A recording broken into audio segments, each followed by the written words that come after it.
अब इतने में से टोटल 206 के 206 हड्डी हो गया कंप्लीट। याद करवा दें क्या पूरा एक बार? ठीक है, चलो नाम सुनो सारे के सारे शुरू से लेकर के आखिरी तक। क्लियर? कल से जितना हम लोगों ने देखा हुआ था, तो सबसे पहले में हम लोग कहा जाएगा क्रेनियम का बोन से। तो क्रेनियम से स्टार्ट करो। क्रेनियम में टोटल कितने थे? 8 बोन्स। नाम फटाफट। 8 बोन्स थे, बाकी नाम तुम्हारे 6 हैं। क्लियर है? चलो खाली नाम देखना है, नंबर तो वैसे भी याद हो जाता है। ठीक है, तो नाम पहले देखते हुए चलो। एक आ जाएगा तुम्हारा फ्रंटल बोन, फिर आ जाएगा पैराइटल, फिर आ जाएगा टेम्पोरल, फिर आ जाएगा ऑक्सीपिटल, और फिर आ जाएंगे दो, एक एथमॉइड और एक स्फिनॉइड। स्फिनॉइड पहले देखे थे, एथमॉइड बाद में देखे थे। एस्ट्रोजन की वजह से होता है। समझ में? जब मेनोपॉज आ जाता है फीमेल्स में 45-50 ईयर्स के बीच बाद, उसमें उनके बॉडी में एस्ट्रोजन का कमी होता है। समझ में आ गया? तो जिन फीमेल्स में एस्ट्रोजन बहुत ज्यादा लेवल पे डाउन हो जाता है, उनके बॉडी में ये देखने के लिए जरूरी है। इसके अलावा बहुत सारे और हार्मोन्स भी रहते हैं, जैसे आगे हार्मोनल वाले चैप्टर में देखेंगे। तो पैराथॉर्मोन कहां से निकलता है? पैराथायरॉइड ग्लैंड से निकलता है। अगर पैराथॉर्मोन में तुम्हारा प्रॉपर्टी सीक्रेट नहीं हुआ, तब भी तुम्हारा ओस्टियोपोरोसिस होता है। कल मैंने तुमको वो चेंज करवाना था, मेरे दिमाग से पता नहीं कैसे उतर गया वो। बेसिकली वो जो स्कल हम लोगों ने लिखा, कल मैंने बोला था तुमको, बोलने के टाइम में बोला था कि जो हाइवाइड होता है, हाइवाइड अगर स्कल के पार्ट में जुड़ता है तो हम लोग उसको 23 मानते हैं, और हाइवाइड अगर स्कल के पार्ट में नहीं जुड़ता तो हम लोग उसको 22 मानते हैं। ये मैंने स्टेटमेंट कल दिया हुआ था, लेकिन सुधारना भूल गए थे। एक काम करो, जो मेन हम लोगों ने लिखा हुआ था यहाँ पे, ये गलत हो गया था। गलत क्या हुआ था, इसको चेंज कर दो। स्कल बोन जो रहते हैं 29 नहीं होते, 22 होते हैं। बेसिकली यहाँ से इसको निकालो, यहाँ पे लिख लेना इसको हेड बोन। ये हेड होता है 29। क्लियर? और इनको हम लोग बोलते हैं स्कल, दोनों को मिला के, तब ना ये 22 होगा। ठीक है भाई, चलो तो कंटिन्यू किया जाए आगे क्लास। ठीक है, हाँ। तो कल हम लोग का जो था, ये हम लोग, सॉरी, मैंने तुम लोगों को रिब बोन्स के बारे में बताया हुआ था। क्लियर? इमेजेस में मैंने तुमको बता दिया था। आज उसके बारे में हम लोग बस लिखने ही वाले हैं। तो ठीक है, फिर हेडिंग लगाओ आज के लिए, रिब बोन्स। नंबरिंग कौन सा देख लेना। अच्छा वेट, अपना तो टॉपिक है ही है, वेट।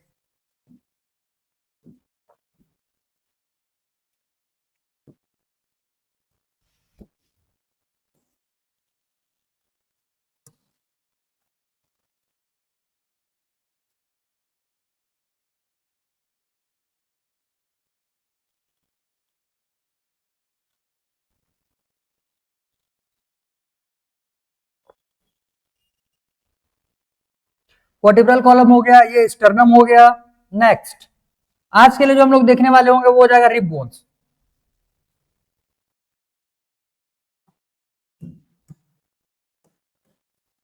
फोर्थ नंबर हेडिंग लगाओ, रिब बोन्स।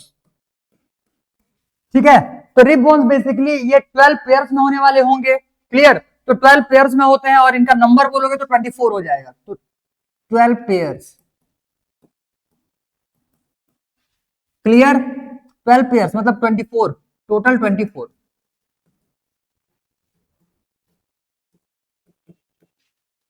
ठीक है, 12 तुम्हारे लेफ्ट साइड में आएंगे, 12 तुम्हारे राइट साइड में आएंगे।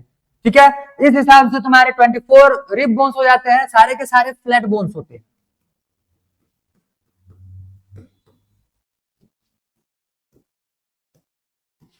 फ्लैट बोन्स होते हैं। क्लियर?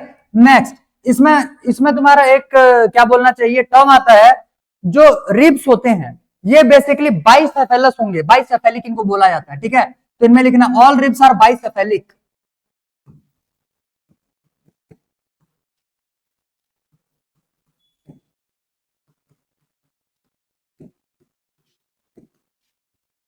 ठीक है, ऑल रिब्स आर बाइसेफेलिक।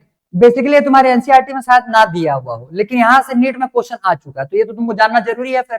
ठीक है, तो देखो बाइसेफेलिक बोलने का मतलब क्या होता है, हैविंग टू अटैचमेंट पॉइंट्स।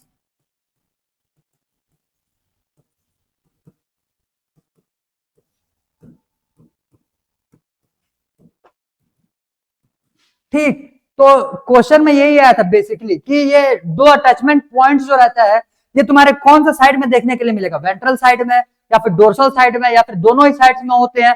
तो ये बेसिकली तुम्हारे ऑप्शंस में दिए हुए थे। तो इसका हम लोग फिलहाल एक छोटा सा स्ट्रक्चर देख लेते हैं, वहीं से तुमको ये आइडिया लग जाएगा। देखो, इसके लिए ये स्ट्रक्चर में यहाँ बाजू बना रहा हूं।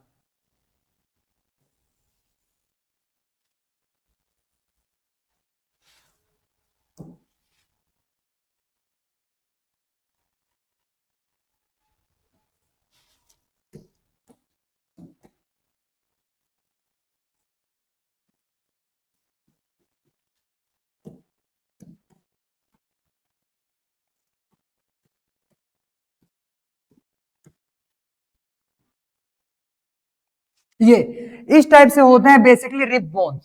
ठीक है, इस टाइप से बेसिकली तुमको देखने के लिए मिलेंगे रिब बोन्स। अब इसमें से ध्यान देना, ये जो दिख रहा है, एक ये दो साइड उभरा हुआ दिख रहा है तुमको यहाँ पे, तो इसी को हम लोग बोल रहे हैं टू अटैचमेंट पॉइंट्स।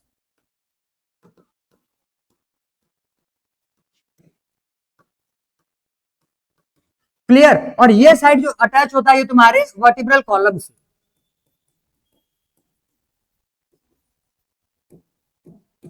क्लियर। और वर्टिब्रल कॉलम तुम्हारे कौन सी साइड में प्रेजेंट होगा?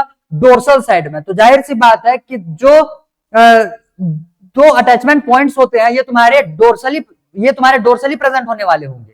क्लियर। पीछे के साइड में प्रेजेंट होता है और ये तुम्हारे हर एक रिब बोन से, सॉरी, वर्टिब्रल कॉलम से दो दो पॉइंट्स पे अटैच होकर के रहता है। आ गया ये समझ में? तो सामने में जो येलो कलर का तुमको दिख रहा है, ये बेसिकली तुम्हारा कार्टिलेज है, जो कि हमारे स्टर्नम से आकर के जुड़ता है। जो रिब बोन्स होते हैं वो डायरेक्टली तुम्हारे अटैच नहीं होते स्टर्नम से, कोई सा भी रिब बोन हो। क्लियर। चाहे रिब बोन्स तुम्हारा फर्स्ट नंबर ले लो, सेकंड नंबर ले लो, कोई सा भी ले लो, ये रिब बोन्स जो रहते हैं ये तुम्हारे कार्टिलेजेस के थ्रू अटैच होंगे। किससे? स्टर्नम से। याद रखना, एट नाइन्थ और 10th रिब बोन्स जो थे ये तुम्हारे 7th नंबर के कार्टिलेज से अटैच होते हैं, ना कि तुम्हारे डायरेक्टली स्टर्नम से। ठीक है, क्लियर। वो भी अटैच जो होंगे 7th नंबर के कार्टिलेज से, वो अपने अपने कार्टिलेजेस के थ्रू अटैच होने वाले हैं। ये तो डायग्राम में कल हम लोगों ने देखा ही हुआ था। आ गया ये समझ में? ठीक है, तो ये होता है बेसिकली तुम्हारा, इसको हम लोग बोलते हैं कोस्टल कार्टिलेज। ये कार्टिलेज के बहुत सारे टाइप होते हैं, ठीक है, उसी में से एक टाइप हो जाएगा कोस्टल कार्टिलेज।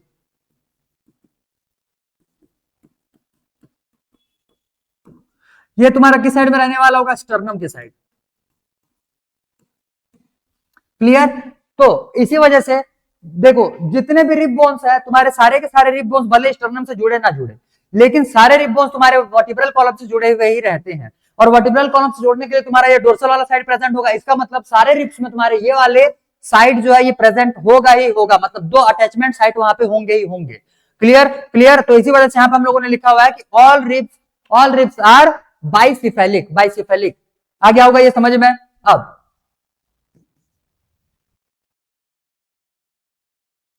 अटैचमेंट पॉइंट, एक काम करते हैं, अटैचमेंट पॉइंट के हिसाब से हम लोगों को रिब्स को क्लासिफाई करना है। तो बेसिकली हम लोग classification on the base of attachment ही लिख लेते हैं। ठीक है, यहीं पे लिख लेंगे।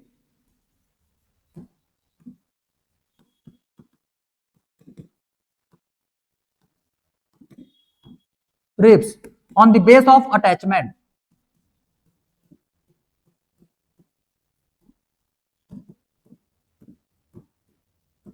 क्लियर। बेसिकली इसमें हम लोग रिब्स को तीन टाइप से क्लासिफाई करते हैं। एक को हम लोग बोलेंगे ट्रू रिब्स, ठीक। एक को हम लोग बोलते हैं फॉल्स रिब्स, और एक टाइप को हम लोग बोलेंगे यहां पे फ्लोटिंग रिब्स।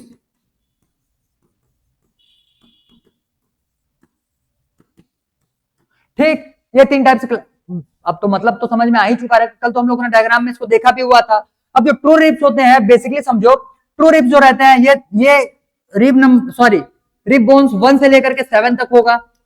ये तुम्हारा 8, 9 और 10 होने वाला है। और ये जो रहेगा ये तुम्हारा 11th और 12th नंबर। Clear clear. तो नंबर भी चिपका लो साइड में। तो ये हो जाएंगे तुम्हारे तीन टाइप के, क्या चीज, तीन टाइप के यहां से आ जाएंगे तुम्हारे क्लासिफिकेशन। अब समझो, ट्रू रिब्स जो रहते हैं इनका अटैचमेंट तुम्हारे दोनों से होने वाला होगा, डायरेक्टली। किससे किस?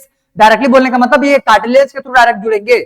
ठीक है, तो दो इनका अटैचमेंट होता है ट्रू रिब्स का। सबसे पहले में आ जाएगा तुम्हारा डोर्सली अटैच होने वाले रहते हैं वर्टिब्रल कॉलम से, और वेंट्रली अटैच होने वाले होते हैं स्टर्नम से। क्लियर। तो यहां पे लिखना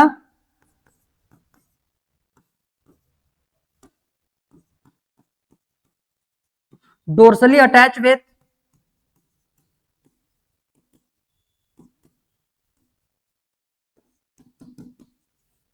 वर्टिब्रल कॉलम।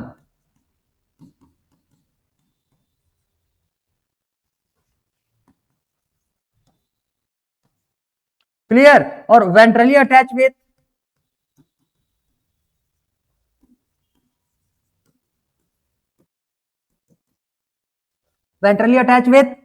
स्टर्नम। ठीक है, क्लियर। इतना समझ में आ चुका रहेगा? ठीक है, चलो तो ये तुम्हारे ट्रू रिब्स बोले जाते हैं, जो कि तुम्हारे डोर्सली मतलब पीछे के साइड से अटैच होने वाले रहेंगे, किसके साथ में, वर्टिब्रल कॉलम के साथ में, और सामने के साइड से ये स्टर्नम से अटैच होते हैं। तो इसी वजह से इन बोन्स को हम लोग एक और नाम से जानते हैं, वर्टिब्रो स्टर्नल।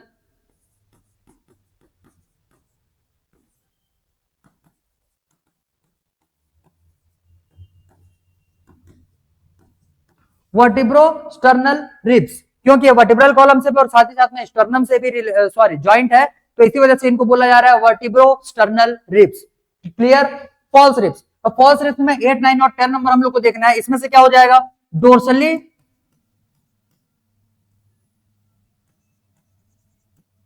ये अटैच होंगे वर्टिब्रल कॉलम से, वीसी मैंने लिख लिया, तुम पूरा लिखना। और वेंट्रली ये अटैच होने वाले थे सेवेंथ रिब से, cartilage of seventh rib.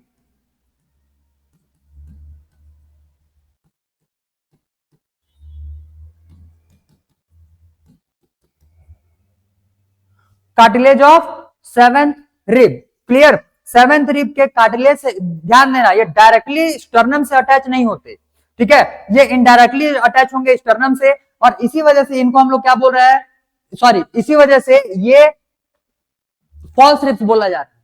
Clear. क्योंकि ट्रू रिब्स हम लोग उसी को बोलेंगे, जाहिर सी बात है भाई, रिब्स जो रहता है बेसिकली हम लोग के दिमाग में यही स्ट्रक्चर आना चाहिए, या आता भी है जनरली, कि जो रिब बोन रहेगा ये तुम्हारे वेंट्रल साइड से तुम्हारा किससे जुड़ा हुआ रहेगा, स्टर्नम से, और पीछे डोर्सल साइड से तुम्हारा अटैच होना चाहिए वर्टिब्रल कॉलम से। क्लियर। तो ये तो तुम्हारा एक ही तरीके से मतलब एक ही साइड से डायरेक्टली अटैच है, इसी वजह से इनको क्या बोला जा रहा है, फॉल्स रिब्स बोला जा रहा है। आ गया ये समझ में। क्लियर। और इसको तुम्हारा दूसरा ना, जैसे इसको हम लोग क्या बोल रहे थे, इसको हम लोग बोल रहे थे वर्टिब्रो स्टर्नल रिब्स। क्लियर। इसको हम लोग बोलते हैं vertebro chondral ribs.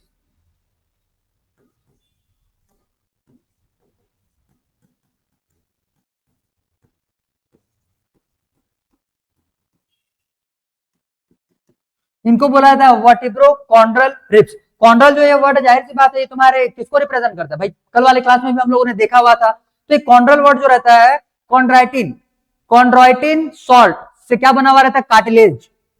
Clear. Clear. तो ये कॉन्ड्रल वर्ड किससे किससे बना हुआ है, ये तुम्हारा कार्टिलेजेस से ही आया हुआ है। इसका मतलब वर्टिब्रल कॉलम से जुड़ा हुआ है, और साथ ही साथ में ये कार्टिलेज से जुड़ा हुआ, 7वें नंबर के कार्टिलेज से जुड़ा हुआ है, इसीलिए इसको क्या बोला जा रहा है, वर्टिब्रो कॉन्ड्रल रिब्स बोला जा रहा है। क्लियर। और ये जो रिब्स होते हैं ये डोर्सली अटैच होने वाले रहते हैं, बस डोर्सली सिर्फ अटैच होंगे किससे, वर्टिब्रल कॉलम से।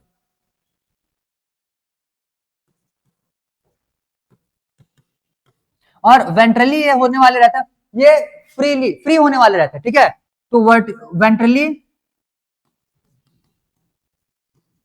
फ्री या फिर फ्लोटिंग। क्लियर। और इन रिब्स को हम लोग बोलते हैं वर्टिब्रल रिब्स, बस सिंपल, क्योंकि भाई ये तो तुम्हारे सामने से कहीं से अटैच ही नहीं हुए हैं, ये कार्टिलेज से जुड़े थे, इसीलिए इनको वर्टिब्रो कॉन्ड्रल रिब्स बोल दिए। ये तुम्हारे स्टर्नम से अटैच हो रहे सामने के साइड से, तो इसीलिए इनको वर्टिब्रो स्टर्नल रिब्स बोल दिए। ये सिर्फ हो जाएंगे वर्टिब्रल रिब्स।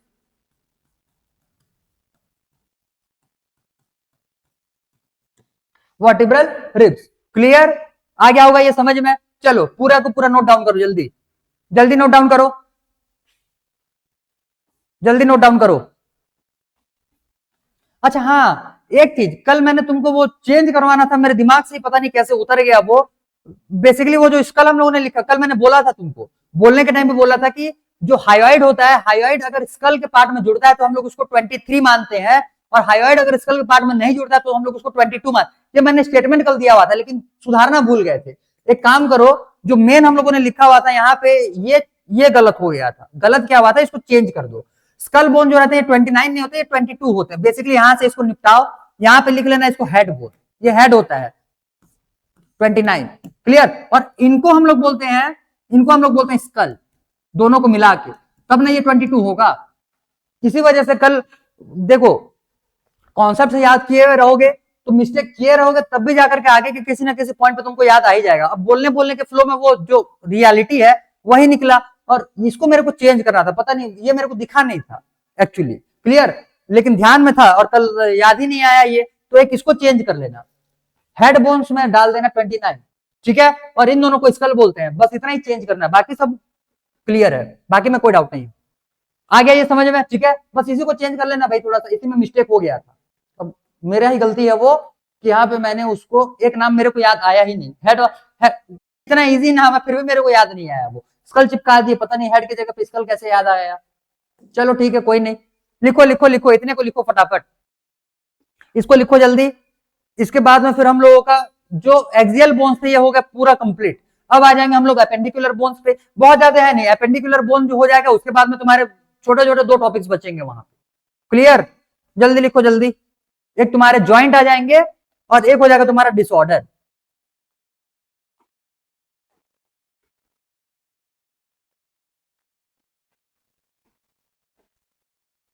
अब रिब बोन्स में तो ज्यादा तुमको याद करने लायक एलिमेंट था नहीं, ठीक है, बस इतने को दिमाग, ये दिमाग में क्या बिठाना है भाई, इमेज में हम लोगों ने देखा हुआ था, नंबर तो तुमको वैसे भी याद रहेगा कि कौन सा तुम्हारा डायरेक्टली अटैच है, कौन सा तुम्हारा इनडायरेक्टली अटैच है और कौन सा अटैच ही नहीं है।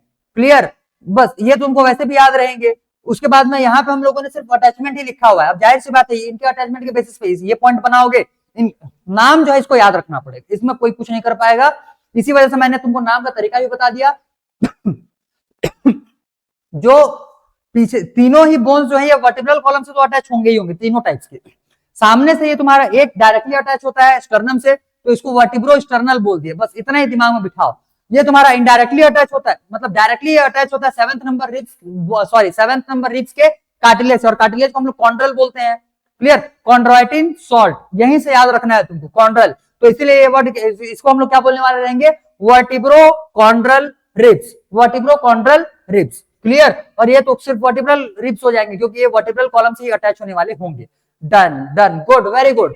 तो इतने डिटेलिंग तुम लोग को याद रखना है, नाम बेसिकली याद रखना है, ये तो कॉन्सेप्चुअल पार्ट के थे, ये वैसे भी याद हो जाते हैं। और एक ये याद रखोगे, पाइसेफेलिक वर्ड तुमको भले ही दे ना दे, बाकी क्वेश्चन आ सकता है फिर से रिपीट में।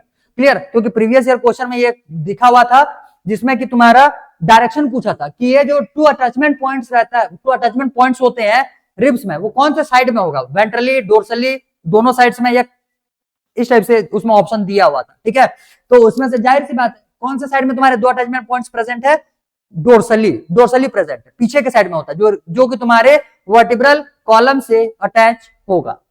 हो गया क्या? अच्छा, हाँ हाँ, डन, गुड, वेरी गुड। अब इतने में से हो गया हम लोगों का axial bone complete. Axial bones के बाद अब नेक्स्ट हम लोग को देखना है गडल बोन्स। ठीक, लिम्स पहले देखोगे नहीं, उसमें गडल का बेसिकली यूज करना है, तो पहले गडल बोन देख लो क्योंकि वो जो अटैच हुआ रहता है गडल बोन से। ठीक है, दोनों जो हम लोग के लिम्स होंगे, फॉर लिम्स भी और हाइंड लिम्स भी, क्लियर, ये बेसिकली गडल बोन से अटैच होते हैं, तो वो भी हम लोग को लिम्स वाले जो स्ट्रक्चर है उसमें ड्रॉ करना पड़ेगा साथ में, तो वहां पे वो समझ में ही नहीं आएगा, इससे बढ़िया पहले गडल बोन निपटाओ। क्लियर? नेक्स्ट,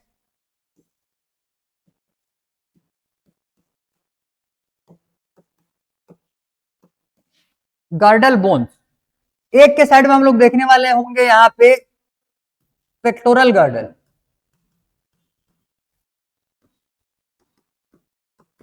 ठीक है, एक ही पेज में बना लो। अच्छा, तुम लोग ऐसे नहीं, ऊपर नीचे बनाओ, ठीक है, ज्यादा है नहीं, थोड़ा सा ही। तो पेक्टोरल गर्डल एक हो जाएगा। सेकंड नंबर पे हम लोग यहाँ पे देखेंगे pelvic girdle.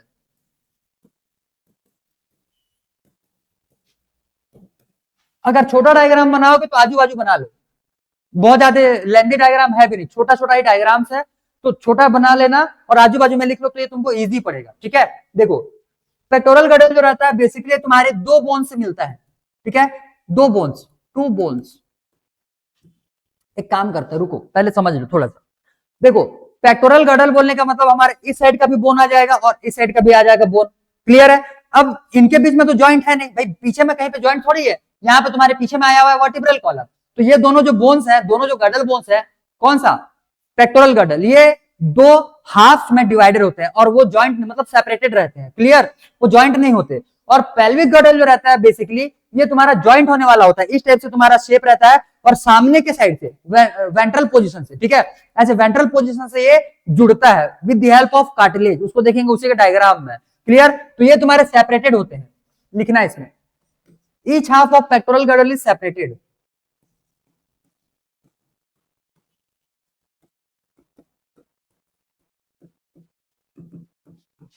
Clear, each half is separated, हर दोनों ही साइड के जो हाफ रहते हैं सेपरेटेड होते हैं। इसमें जो रहेंगे each half is fused,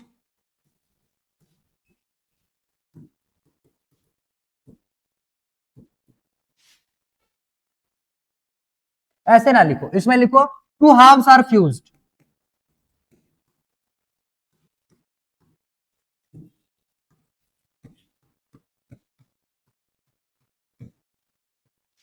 clear, two halves are fused, और इसमें टू हाफ जो रहते हैं ये तुम्हारे सेपरेट होते हैं, each half is separated.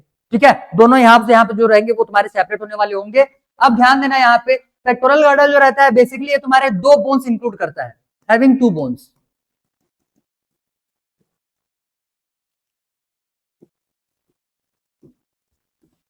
Clear, एक को हम लोग बोलते हैं स्कैपुला। क्लियर, ये पीछे में जो पंख टाइप का निकलता है ना बस वही है स्कैपुला। क्लियर, और एक आ जाएगा तुम्हारा यहाँ से, कल मैंने जो बताया हुआ था जो तुम्हारे स्टर्नम से आकर के जुड़ता है। क्लियर, ये हो जाएगा क्लेविकल बोन, इसको हम लोग बोलते हैं collar bone. Clear, clavicle bone,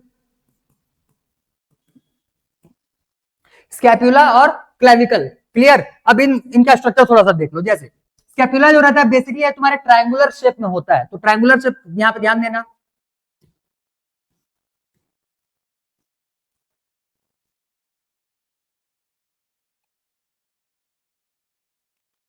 clear, इस टाइप से स्ट्रक्चर होगा। अब यहां पे ध्यान दो एक चीज और, देखो अब यहां से कुछ एक प्रोसेस निकलता है। ठीक है, यहां से कुछ एक प्रोसेस निकलता है, इनिशियली हम लोग इसको बोलते हैं स्पाइनस प्रोसेस, और आगे जो बढ़ा हुआ है इसको हम लोग बोलते हैं, इसको हम लोग बोलते हैं एक्रोमियन प्रोसेस। ठीक है, लेबलिंग में साथ में चिपकाते हुए चलो, ये क्या हो जाएगा स्कैपुला।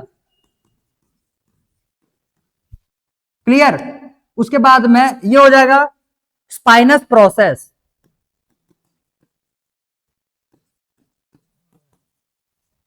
आगे का पार्ट जो निकला हुआ है इसको बोलते हैं एक्रोमियन प्रोसेस।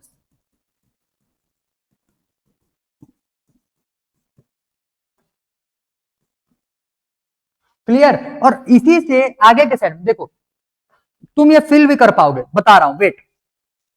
ये जब कंधे को टच करोगे, कंधे को, ठीक है, ये कॉर्नर के साइड में थोड़ा सा टच करो, थोड़ा सा उभरा हुआ पार्ट है, आ रहा होगा समझ में, थोड़ा सा बाहर निकला हुआ उभरा हुआ पार्ट है, ये कॉर्नर के साइड में, मतलब एंड एंड पार्ट में। क्लियर, वही है तुम्हारा ये एक्रोमियन प्रोसेस, और इसी में तुम्हारा अटैच होने वाला रहेगा, क्या बोलोगे तो sorry clavicle.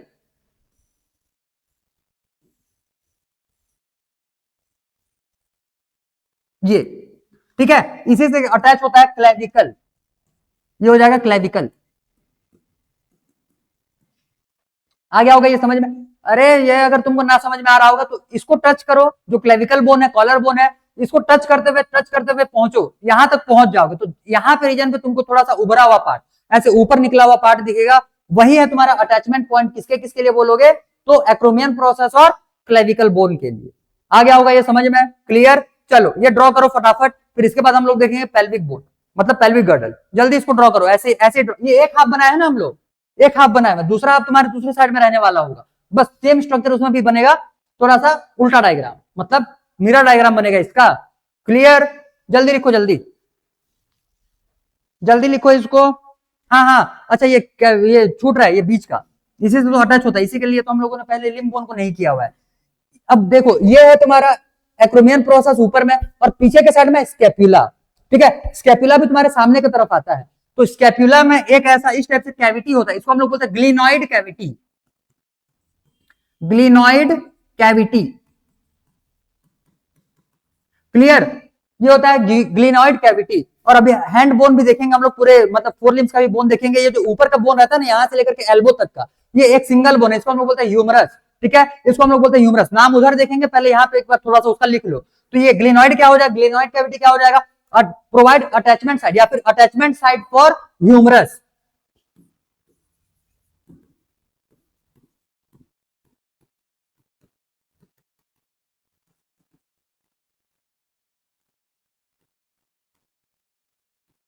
Attachment site for humerus, यहीं से हाथ का बोन जो रहता है ये अटैच होकर के रहेगा। बेसिकली ये तुमको सॉकेट जैसा दिख रहा होगा, और हैंड मतलब ह्यूमरस जो रहता है इसका ऊपर का जो साइड रहता है बॉल शेप में रहता है, तो बॉल एंड सॉकेट जॉइंट बनाएगा यहाँ पे तुम्हारा। Clear clear. तो बॉल एंड सॉकेट जॉइंट यहाँ पे फॉर्म होता है हैंड के और तुम्हारे स्कैपुला के बीच में। आ गया होगा ये समझ में? क्लियर। चलो इतने को जल्दी नोट डाउन करो, फिर ऐसे ही हम लोग देखेंगे पेल्विक गटर। हो गया पेक्टोरल गटर, इतना ही है और ज्यादा नहीं है। लिखो लिखो लिखो फटाफट लिखो, इतना ही तुमको देखना है पेल्विक गटर के लिए। Done, good. अब यहाँ पे देखो टू हाफ्स आर फ्यूज। अब ये जो फ्यूज हुए रहते हैं ये तुम्हारे वेंट्रल साइड से, मतलब सामने के, अच्छा उसका भी डिटेल लिख लो, डायग्राम में तो बनाएंगे ही बनाएंगे, यहाँ पे देख लो पहले। तो two halves are fused ventrally with the help of cartilage.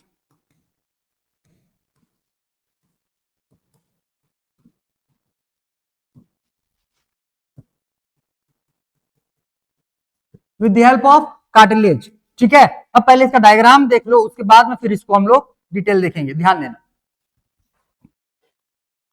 अच्छा एक काम करते हैं, पहले ईच हाफ का नाम भी लिख लो, ठीक है। ईच हाफ को हम लोग बोलते हैं कॉक्सल बोन, दोनों हाफ को हम लोग बोलते हैं कॉक्सल बोन। क्लियर। तो two halves, each half is known as coxal bone.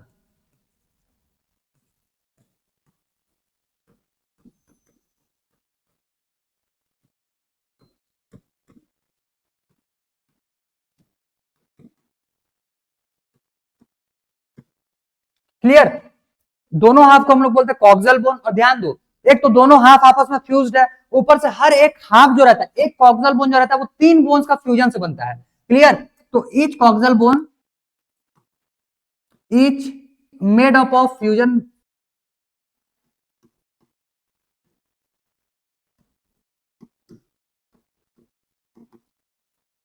Fusion कितने बोन्स यहां पे आएंगे? 3 bones. Clear. Each made up of fusion of 3 bones. क्या क्या है? 1 2 3। एक को बोलते हैं हम लोग इलियम, ठीक है। एक को बोलते हैं इशियम,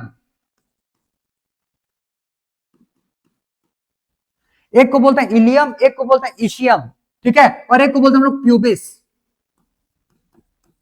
एक को बोलते हैं प्यूबिस, ठीक है। Ilium ischium pubis, ilium ischium pubis. Clear. 3 bones. अब ध्यान देना यहाँ पे 3 बोन का जो स्ट्रक्चर बनकर के आएगा वो कैसे।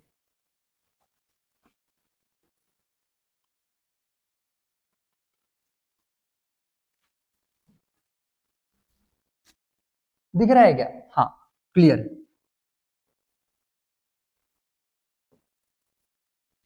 ठीक है, इस टाइप से 3 बोन होते हैं। ऐसे ही तुमको 3 बोन सामने में दिखने के लिए मिलेंगे इधर, ऐसे ही बना लो।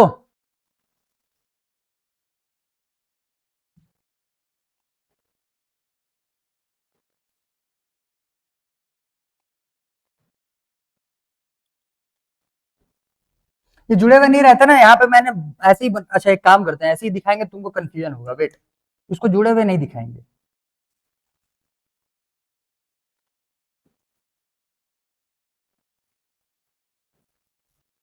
ठीक है, इसमें से एक ये ऊपर के साइड में हो जाएगा ये इलियम, एक हो जाएगा ये इशियम, ठीक है। और IST लिख लेना। क्लियर। और एक हो जाएगा यहां से प्यूबिस, यहां से भी एक हो जाएगा ये इलियम, एक हो जाएगा इशियम और एक हो जाएगा ये प्यूबिस। और ये जो दोनों प्यूबिस बोन दिख रहा है, इसी के बीच में तुम्हारा बनने वाला होगा कार्टिलेज। क्लियर। इसी के बीच में यहां पे तुम्हारा क्या आता है? कार्टिलेज। ये इस कार्टिलेजिनस जॉइंट को हम लोग बोलते हैं प्यूबिक सिम्फाइसिस। इसको क्या बोलते हैं? Pubic symphysis.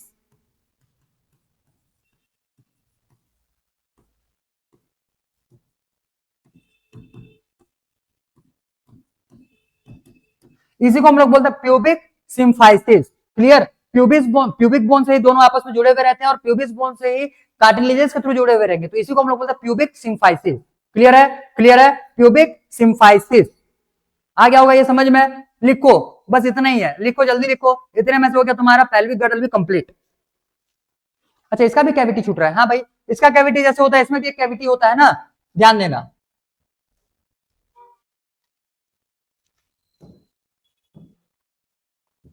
ध्यान दो, ये जो तीनों बोन का जंक्शन पॉइंट होता है, ये जो तीनों बोन्स का यहाँ पे जंक्शन पॉइंट हो रहता है, यहीं पे तुमको ये कैविटी देखने के लिए मिलता है। इस वाले कैविटी को, इसके कैविटी को दूसरा नाम, इसका कैविटी का दूसरा नाम, इसको ग्लिनॉइड कैविटी बोलते हैं, इसके कैविटी को एसिटाब्यूलम कैविटी बोलते हैं। एसिटाब्यूलम cavity. Clear. एसिटाब्यूलम cavity.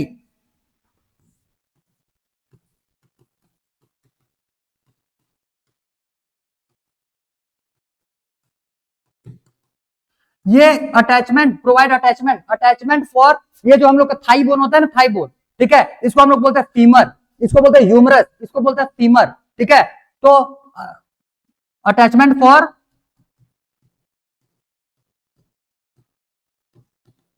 Femur, clear, attachment for femur लिखो, बस इतना ही है। ये है तुम्हारा डिटेल फॉर पेल्विक गर्डल, वो हो जाएगा पिक्टोरल गर्डल के लिए। अब नेक्स्ट हम लोग देखेंगे लिम्ब बोन्स, जल्दी करो जल्दी। Done, good. तो इतने में से तुम्हारे दो टाइप के गर्डल बोन्स भी कंप्लीट हो गया। आ गया होगा ये समझ में। अब यहाँ पे तुमको दिख ही रहा होगा, एक हम लोग देखते हैं ये स्कैपुला और एक को बोलते हैं हम लोग क्लेविकल। तो जो पेक्टोरल गर्डल है इसमें तुम्हारे एक साइड में दो बोन्स आ गए, दूसरे वाले साइड में जाओगे कितने बोन्स आएंगे, वही दो बोन्स ही आने वाले होंगे। तो दो और दो कितना हो गया, यहाँ से चार बोन ये हो गया। इसको ध्यान देना, ये तीनों बोन्स को तीन अलग काउंट नहीं करोगे, ये पूरा का पूरा ये फ्यूज्ड बोन है, मतलब जुड़े हुए हैं। आ रहा बात समझ में। तो इसको हम लोग एक ही बोन कंसिडर करते हैं जिसको हम लोग बोलते हैं कॉक्सल बोन। तो एक साइड का ये कॉक्सल बोन हो गया, एक साइड का ये कॉक्सल बोन हो गया, दोनों आपस में फ्यूज हुआ है प्यूबिक सिम्फाइसिस से। इतना याद रखना है तुमको, वेंट्रली मतलब साइड, सामने के साइड से, ठीक है, क्लियर। अभी इमेज भी दिखाएंगे तुमको, समझ में आ जाएगा फिर कैसे ये जुड़े हुए हैं। डन, नेक्स्ट आगे देखो, लिम्ब बोन्स।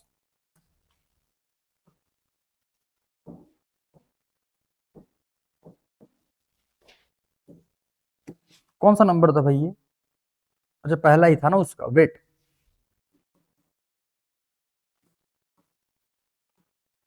नंबरिंग देख लेना अपना।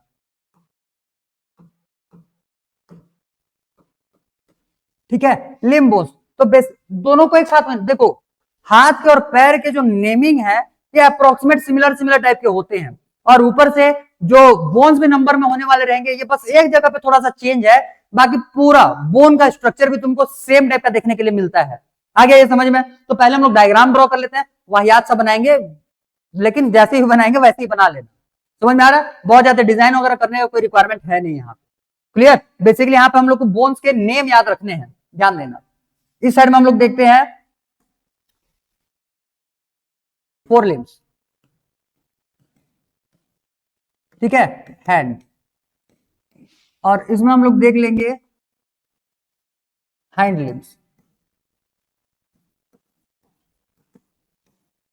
क्लियर। ये इसमें से आ जाएगा लेग, ठीक है। तो अब ध्यान दो, पहले इसका डायग्राम बना लेते हैं, उसका भी डायग्राम बना लेंगे, देखते रहो।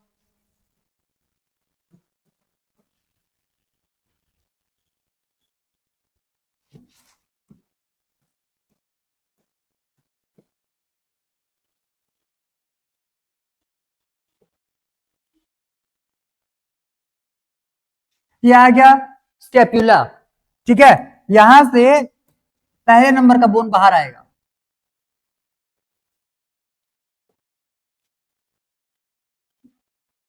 अच्छा रुको भाई, इसको थोड़ा सा नीचे बनाए, फैल जाएगा नहीं तो।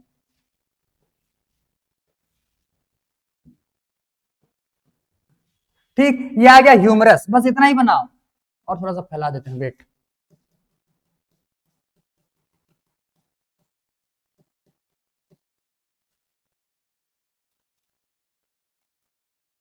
ये आ जाएगा ह्यूमरस, पहले नंबर का बोन, क्लियर।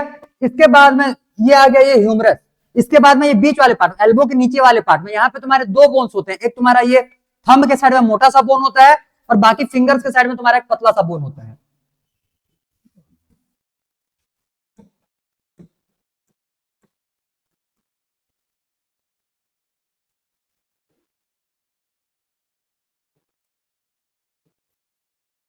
ये एक मोटा बोन और एक पतला बोन दिख रहा होगा,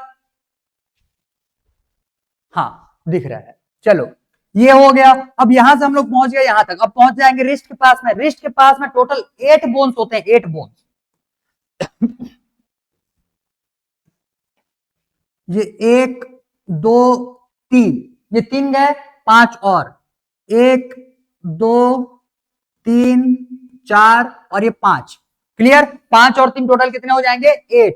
तो ये हो जाएंगे भाई 8 बोन्स। 8 बोन्स ये तुम्हारे रिस्ट के बोन है, ऐसे ही बनाओ। क्लियर। उसके बाद में फिर पाम, पाम के साइड में तुम्हारे 5 बोन आते हैं। ठीक है, ये रिस्ट का बोन काउंट कर नहीं कर पाओगे, लेकिन पाम वाले बोन आराम से काउंट कर लोगे।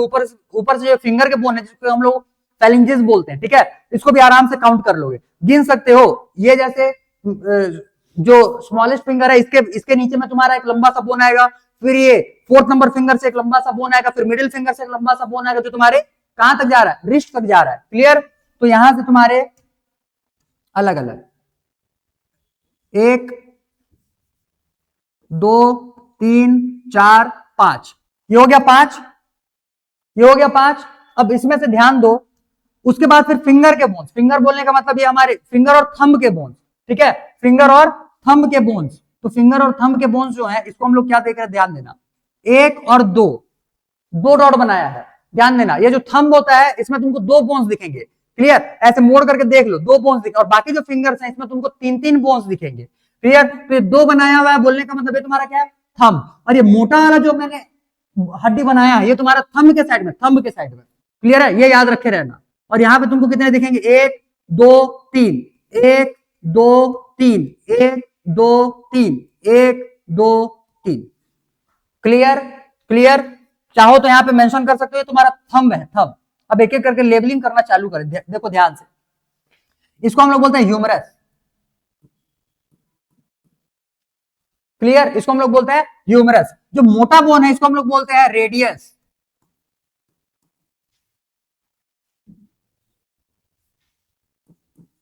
जो मोटा बोन है इसको हम लोग क्या बोलते हैं, रेडियस। जो पतला बोन आया हुआ है इसको हम लोग बोलते हैं ulna. Clear, humerus, radius, ulna, humerus, radius, ulna. 3 याद हो गया, 3। आगे देखो, यहां पे ये जो 8 बोन आया हुआ है, ये बेसिकली एक है, ये भी एक है, और ये भी एक है। यहां से तुम्हारे 8 बोन्स आते हैं, रिस्ट बोन्स। क्लियर, इसको हम लोग बोलते हैं कार्पल। इसको बोलते हैं कार्पल। कितना है, 8। ये हो जाएंगे रिस्ट बोन्स।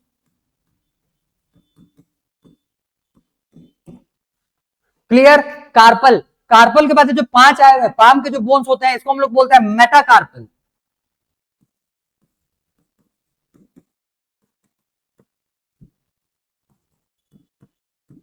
ये कितने हो जाएंगे, 5।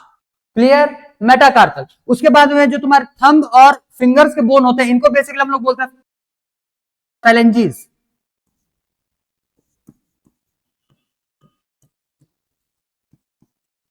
क्लियर, इसको हम लोग बेसिकली बोलते हैं फैलेंजीज।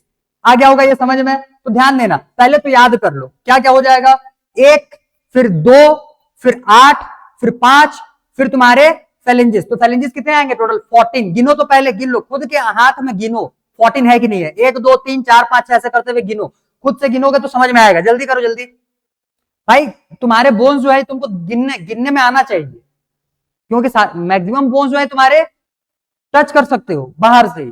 क्लियर, तो तुमको गिनोगे तो वो नंबर्स तुमको आना चाहिए। आ रहा है समझ में।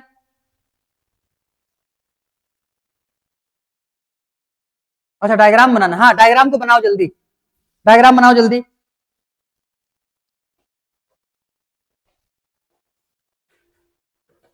ये पीएच है ना, पीएच याद रखना, फैलेंजिस। ठीक है, तो फैलेंजिस यहां से टोटल गिन लिए, 14 है ना, 3 3 6 3 9 3 12 और 2 14, 14। अब गिनो, 14 और 5 19 हो गया, 19 और 8 19 और 8 27 28 29 30, 30 बोन्स हो गया कंप्लीट। क्लियर, डिटेल नहीं देखना, खाली लेबलिंग ही देखना था, मतलब नाम ही देखना है। जल्दी करो जल्दी, जल्दी डायग्राम बनाओ और सारे नाम लिखो, क्या क्या हो जाएगा, याद करवा दे रहे हैं। Humerus, radius, ulna, carpal, metacarpal और फैलेंजेस, बस इतना ही है। कितना नाम हुआ, 1 2 3 4 5 6, 6 नाम में 30 बोन्स कंप्लीट। ऐसे ही 7 नाम में तुम्हारे उसके 30 बोन कंप्लीट हो जाएंगे।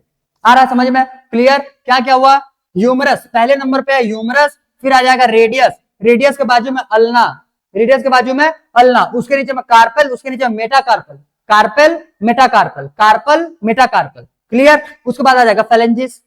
क्लियर है, क्लियर। चलो हाइंड लिम्स देखें, देखो ध्यान से।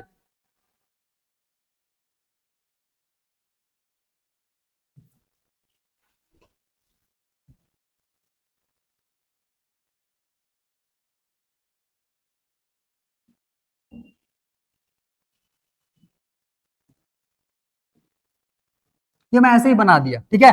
वो है तुम्हारा कॉक्सल बोन, और कॉक्सल बोन से यहां से निकल करके आएगा पहले नंबर का हड्डी, इसको हम लोग बोल रहे हैं फीमर।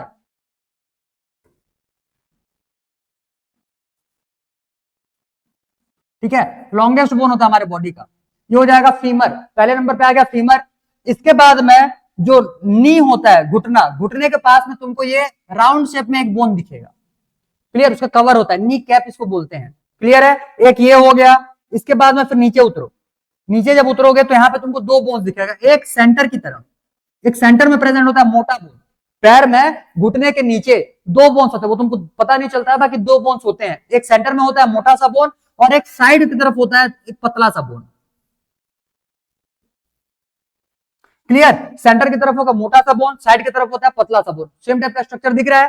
पहले मोटा बोन, सॉरी पहले एक बोन आ गया, उसके बाद में फिर यहाँ पे बीच में बस नहीं होता, बीच में यहाँ पे जो गोला दिख रहा है, बीच में ये एल्बो वाले पार्ट में ऐसा कोई बोन नहीं होता, लेकिन नी के पास में एक कैप होता है, क्लियर है, इतना इतना समझ में आ चुका रहेगा। अब इसके बाद में तुमको, अब एक तो इसमें चला गया, तो एक किसी ना किसी तरफ हम लोग को कम करना पड़ेगा, तो वो जो कम होता है वो होता है तुम्हारे ये जो बीच में दिख रहा है, 8 बोन इसमें दिखे थे ना इसमें, वैसे इसमें दिखते हैं टोटल 7 बोन। कितने बोन्स आ जाएंगे यहाँ पे? 7, 1 2, उसके बाद 1 2 3 4 5, क्लियर। तो 5 और 2 ये हो गया 7 बोन, 7 बोन से तुम्हारे वैसे ही जो पैर के तल्ले हो, सॉरी पैर का जो नीचे वाला पार्ट रहता है उसमें से 5 बोन वैसे ही बाहर निकलेंगे, एक आ गया ये, 1 2 3 4 5, 5 ही हो गया। और वैसे ही फेलिंजेस, जैसे इसमें फेलिंजेस थे, इसमें भी वैसे ही बनाना है तुमको, तो यहाँ पे पहले 2,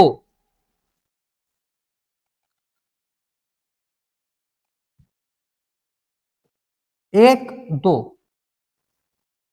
उसके बाद 1 2 3, ये पैर का अंगूठा है ना, और बाकी इधर जो आ रहा है ये सारे के साथ तुम्हारे उंगलियां हैं पैर के, 1 2 3 1 2 3 1 2 3, हो गया ये, क्लियर। देख लो इसका स्ट्रक्चर और इसके स्ट्रक्चर में ज्यादा डिफरेंस है ही नहीं, एक बस बोन का डिफरेंस है यहाँ पे, ये बीच में तुम्हारे रिस्ट के पास में 8 बोन्स थे, और यहाँ पे तुम्हारा बोन था ही नहीं एल्बो के पास में, जबकि यहाँ पे तुम्हारा ये नीचे वाले पार्ट में 7 बोन आते हैं, और यहाँ पे तुमको कितना बीच एक जो छूट गया था वो तुम्हारा ये बीच में गोला आ गया है, नी का कैप, क्लियर। नेमिंग देखो, नेमिंग भी तुम्हारे सेम टाइप के होते हैं, सेम टाइप के, ध्यान दो। इसको हम लोग बोल रहे हैं फीमर, ऊपर में इसको क्या बोलते हैं? ह्यूमरस, इसको बोल रहे हैं फीमर, क्लियर। इसके बाद में ये जो नी कैप होता है, नी कैप को बोला था पटेला, याद करो क्या कर सकते हो, इसको बोलते हैं पटेला, क्लियर। ये क्या है? नी कैप, क्लियर, इतना समझ में आ चुका रहेगा। क्या हो जाएगा? फीमर पटेला, नी कैप, नी कैप को हम लोग बोल रहे हैं पटेला। ये ऊपर में जो तुम्हारा कटोरी टाइप का होता है ना, क्या बोलते हैं, घुटने के पास, उसी को बोला जा रहा है क्या? पटेला। अच्छा एक सेकंड ना, एक सेकंड, चलो आ गया, ठीक है। तो यहां तक समझ में आ चुका रहेगा। अब एल्बो से नीचे उतरोगे तो यहाँ पे तुमको दो बोन्स दिख रहे हैं, क्या क्या? रेडियस और अल्ना, रेडियस और अल्ना, क्लियर, रेडियस और अल्ना यहाँ पे। वैसे ही तुम्हारा यहाँ पे दो बोन्स दिखेंगे, एक मोटे वाले को बोलते हैं टीबिया, ठीक है, मोटे वाले बोन को क्या बोलते हैं? टीबिया, और पतले वाले बोन को यहां से बोला जाता है फिब्यूला,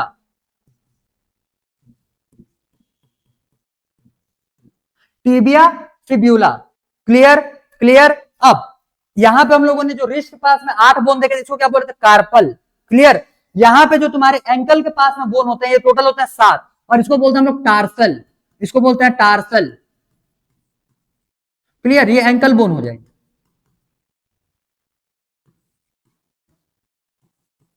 क्लियर है। ये टोटल कितने हैं? 7। अच्छा नंबर तो किए ही नहीं है, एक ये हो जाएगा, एक ये हो जाएगा, एक ये भी एक, और ये टार्सल कितने हैं? 7। जैसे यहाँ पे कार्पल, कार्पल के बाद मेटाकार्पल, वैसे यहाँ पे टार्सल, टार्सल के बाद मेटाटार्सल, क्लियर। तो ये जो तुम्हारे 5 बोन्स दिख रहे हैं क्या हो जाएंगे? मेटाटार्सल।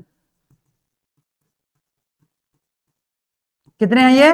5। और उसके बाद जैसे फेलिंजेस यहाँ पे, सॉरी फेलेंजेस यहाँ पे बोले थे, वैसे यहाँ पे भी इसको बोलते हैं फेलेंजेस ही, तो ये भी क्या हो जाएगा? फेलेंजेस। ये टोटल कितने हो जाएंगे? 14। तो 14 और 5 हो गया, ये 19, 19 और 7 हो जाएगा 26, 26 और 1 27, 28, 29, 30 हो गया 30। तो इसके भी टोटल कितने बोन्स हो गए? 30। इसके भी टोटल कितने हो गया? 30। बस कंप्लीट, सारे बोन्स हो गया कंप्लीट। ठीक है, क्लियर। चलो इसके नेमिंग एक बार करवा देते हैं, ध्यान से सुनो। हाथ का बोन देखोगे तो ये स्कैपुला है ना, इसको मारो गोली। ठीक है, इसके बाद में ये ऊपर के पार्ट से तुम लोग को याद रखना है, ह्यूमरस, ह्यूमरस के बाद में रेडियस अल्ना, उसके बाद में आ जाएगा तुम्हारा कार्पल, फिर मेटाकार्पल, फिर तुम्हारे आ जाएंगे phalanges. Clear, clear, radius ulna, carpal, metacarpal, phalanges. आ गया इतना समझ में, इसमें याद रखो। फीमर, उसके बाद में आ जाएगा तुम्हारा tibia fibula, tibia fibula, tibia जो है ये मोटा बोन है, ठीक है, लिख लेना, ये है थिक बोन। कहां पे होता है ये? सेंटर में होता है, सेंटर पार्ट में होता है, बीचों बीच, आ रहा समझ में। और फिब्यूला जो रहता है वो साइड में होता है। क्लियर, उसके बाद में आ जाएगा टार्सल, टार्सल के बाद मेटाटार्सल, मेटाटार्सल के बाद फेलेंजिस। क्लियर, फीमर, अच्छा पटेला छूट गया था, फीमर पटेला, क्लियर, फीमर पटेला, उसके बाद में आ जाएगा तुम्हारा टिबिया फिब्यूला, उसके बाद में आ जाएगा टार्सल, मेटाटार्सल और फेलेंजिस। Clear, clear. चलो ये वाला दोनों डायग्राम बनाओ फटाफट, इसके बाद में आगे बढ़ेंगे। बनाओ बनाओ बनाओ फटाफट। Done, good. अब इतने में से टोटल 206 के 206 हड्डी हो गया कंप्लीट। याद करवा दे क्या पूरा एक बार? ठीक है, चलो नाम सुनो सारे के सारे, शुरू से लेकर के आखिरी तक। क्लियर, कल से जितना हम लोगों ने देखा हुआ था। तो सबसे पहले में हम लोग कहा जाएगा क्रेनियम का बोन से, तो क्रेनियम से स्टार्ट करो। क्रेनियम में टोटल कितने थे? 8 बोन्स। नाम फटाफट, 8 बोन्स थे, बाकी नाम तुम्हारे 6 हैं। क्लियर है? चलो खाली नाम देखना है, नंबर तो वैसे भी याद हो जाता है। ठीक है, तो नाम पहले देखते हुए चलो। एक आ जाएगा तुम्हारा फ्रंटल बोन, फिर आ जाएगा पैराइटल, फिर आ जाएगा टेम्पोरल, फिर आ जाएगा ऑक्सीपिटल, और फिर आ जाएंगे दो, एक एथमॉइड और एक स्फिनॉइड। स्फिनॉइड पहले देखे थे, एथमॉइड बाद में देखे थे। उसमें से दो का हम लोगों ने इंपॉर्टेंस देखा था, एक तो ऑक्सीपिटल बोन के लिए जिसमें से बीच में से तुम्हारा एक होल प्रेजेंट था, और दूसरा आ जाएगा स्फिनॉइड के लिए। ठीक है, स्फिनॉइड जो था ये तुम्हारा एक क्या बोलते हैं उसको, सराउंड करा था पिट्यूटरी ग्लैंड को। क्लियर है? बस वो दोनों तुमको याद रखना है। उसके बाद में सीधा उतरो, ये तो हो गया हेड के, अब फेशियल में उतरो। लैक्राइमल, नेजल बोन, जाइगोमेटिक, फिर आ जाएगा ये तुम्हारा ऊपर में मैक्सिले, इन साइड में दो प्रेजेंट है, एक हो जाएगा तुम्हारा, अच्छा हाँ यही है, उसके बाद कान पहुंचेंगे भाई, ये हाइयोइड, ये सब मेरे को लग रहा है छूट रहा है बीच में, नहीं ठीक है ठीक जा रहे हैं। इसके बाद में तुम्हारा आ जाएगा फिर ये मैक्सिले हो गया, मैक्सिले के बाद में दो इनसाइड में प्रेजेंट है, एक हो जाएगा तुम्हारा इंफीरियर नेजल कॉनके, इंफीरियर नेजल कॉनके, और एक था पैलेटाइन। क्लियर, ये सारे के सारे दो दो के नंबर में थे। इसके बाद में नीचे उतरोगे तो सॉरी, इसमें दो तुमको बोन्स और दिखेंगे, एक आ जाएगा यहाँ पे मैंडिबल, और बीचों बीच यहाँ पे नाक पे प्रेजेंट होता है जिसको हम लोग बोलते हैं वोमर, एक ट्रायंगुलर शेप में। क्लियर है? तो फेशियल बोन भी हो गया कंप्लीट। अब इसके बाद में आ जाएगा हाइयोइड, एक हो जाएगा हाइयोइड, यहाँ बीच में प्रेजेंट होगा हाइयोइड। उसके बाद में 3 year ossicle, 3 ear ossicles. Clear है? तो 3 बोन्स यहां से हो गया, एक ये हो गया, और तुम्हारा और क्या गया भाई, हाँ तो और साथ ही साथ में तुम्हारे 14 बोन्स ये सामने के चेहरा के हो गया, और ऊपर की खोपड़ी का हो गया तुम्हारा 8 बोन्स कंप्लीट। क्लियर, इसके बाद में नीचे उतरो, नीचे उतरेंगे तो इतने में एक्सियल बोन हो गया क्या? नहीं, बचा हुआ है भाई। उसके बाद में तुम्हारा ये वर्टिब्रल कॉलम बचा हुआ है, वर्टिब्रल कॉलम में तुम्हारे कितने बोन्स आ जाएंगे? ऊपर में क्या बोलते हैं सर्विकल, सर्विकल के बाद नीचे उतरोगे थोरैसिक, थोरैसिक के बाद लंबर, लंबर के बाद सैक्रल, सैक्रल के बाद कॉकिजियल। क्लियर है? 7 12 5 फिर 1 1 कंप्लीट। क्लियर है? वर्टिब्रल कॉलम भी खत्म। इसके बाद आ जाएगा rib bones, rib bones total 24, तो 24 में से ये हो जाएंगे, ये 24 में से हो जाएंगे 12 इधर 12 इधर। क्लियर है? 24 ये भी हो गया कंप्लीट, रिब बोन्स भी। बीचों बीच में से आ जाएगा स्टर्नम। स्टर्नम के लिए बस दो चीजें याद रखना है, अटैचमेंट साइड ये प्रोवाइड करता है क्लेविकल को, और किसको? रिब बोन्स को। ठीक है, क्लियर हो गया, axial bone complete. Axial bone के बाद में अब हम लोग देखेंगे एपेंडिकुलर बोन। एपेंडिकुलर बोन में सबसे पहले नंबर पे हम लोगों ने क्या देखा हुआ था? ये क्लियर, यहाँ पे दो बोन्स, एक स्कैपुला और एक आ जाएगा clavicle. Clear, pectoral girdle, scapula और क्लेविकल, वो याद रखना, जो उसमें से क्या बोलते हैं उसको, कैविटी जो है ग्लेनोइड कैविटी। क्लियर, जिसमें से ये हैंड जो है ये तुम्हारा जुड़ने वाला होगा। Next pelvic girdle, pelvic girdle में तुम्हारे पास एक ही टाइप का बोन है, कॉक्सल बोन। कॉक्सल बोन जो रहता है वो 2 हाफ में डिवाइडेड है, और ईच कॉक्सल बोन जो रहता है तुम्हारा फ्यूज बोन होता है 3 बोन्स का। किसका किसका बोलोगे तो इलियम, इशियम और प्यूबिस, इलियम, इशियम और प्यूबिस। क्लियर, और सामने के साइड में वेंट्रल साइड से वो कार्टिलेज से जुड़ा हुआ रहता है जिसको हम लोग बोलते हैं प्यूबिक सिम्फाइसिस। आ गया होगा इतना समझ में? क्लियर, इतने में से हो गया तुम्हारा ऊपर का भी गर्डल कंप्लीट और नीचे का भी गर्डल कंप्लीट। ठीक, अब आ जाएंगे तुम्हारे लिम्ब बोन्स।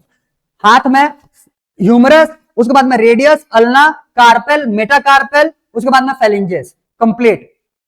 हाइंड लिम्स में एक आ जाएगा फीमर, फीमर के बाद में पटेला, पटेला के बाद में तुम्हारा आ जाएगा ये दोनों, क्या क्या है ये, टिबिया और फिब्यूला। ये याद रखना, ये इंपॉर्टेंट है। टिबिया यहाँ पे वो दोनों तुम्हारे आजू बाजू में प्रेजेंट होते हैं, लेकिन यहाँ पे सेंटर में प्रेजेंट होगा टिबिया और साइड में प्रेजेंट होगा फिब्यूला।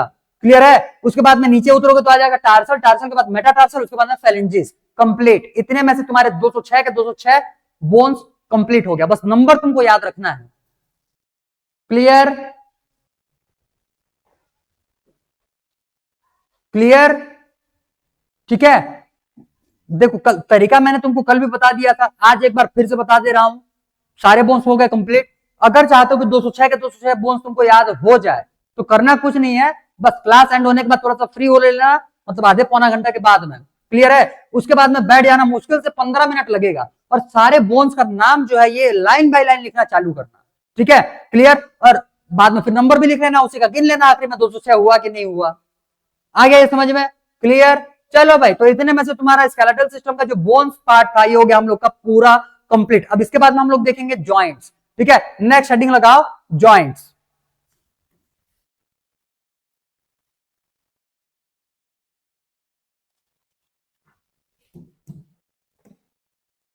लिखो जॉइंट्स।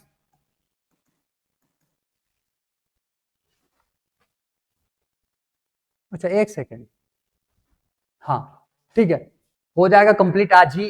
लिखो जॉइंट्स। जॉइंट्स में क्या क्या आ जाएंगे? बेसिकली 3 टाइप्स के जॉइंट्स हम लोग को देखना है। ठीक है? एक हो जाएगा कार्टिलेजिन, सॉरी पहले में तो इसको लिखेंगे हम लोग फाइब्रस जॉइंट। लिखो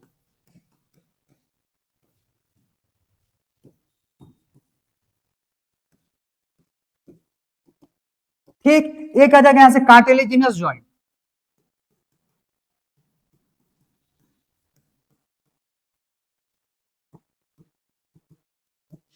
क्लियर? और एक हो जाएगा साइनोवियल जॉइंट।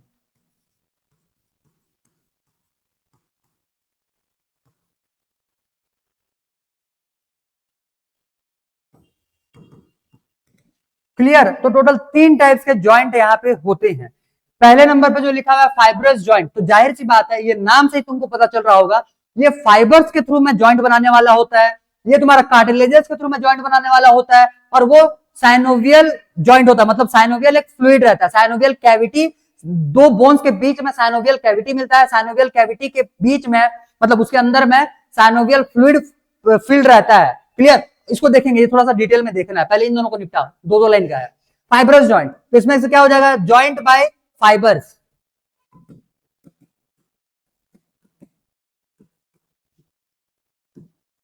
क्लियर? ये जॉइंट बाय फाइबर्स होता है। और ये जो जॉइंट रहते हैं इसमें तुम्हारे जो भी पार्ट जॉइंट हुए रहेंगे वो इमूवेबल होते हैं, वो मूव नहीं कर पाएंगे। आ रहा बात समझ में? वो इमूवेबल होते हैं।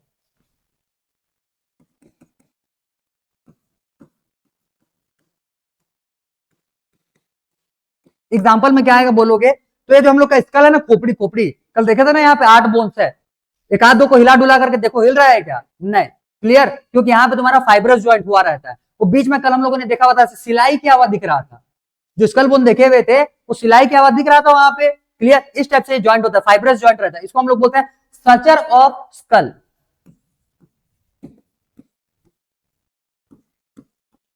Structures of skull. जो दांत वाले बोन होते हैं ना, ये भी तुम्हारा ऐसे ही जुड़े हुए रहते हैं। दांत भी हिला डुला करके देख लो, हिल डुल रहा है क्या? नहीं ना। क्लियर? तो ये जो हो जाएगा, एक एग्जांपल इसमें चिपकाओ, स्ट्रक्चर्स ऑफ स्कल। ये देखो एग्जांपल बोलोगे तो भर भर करके है, लेकिन ज्यादा ना करो भाई, बॉडी के सारे एग्जांपल्स लिखवा देंगे तो तुम्हारा तो कॉपी एग्जांपल से ही भर जाएगा।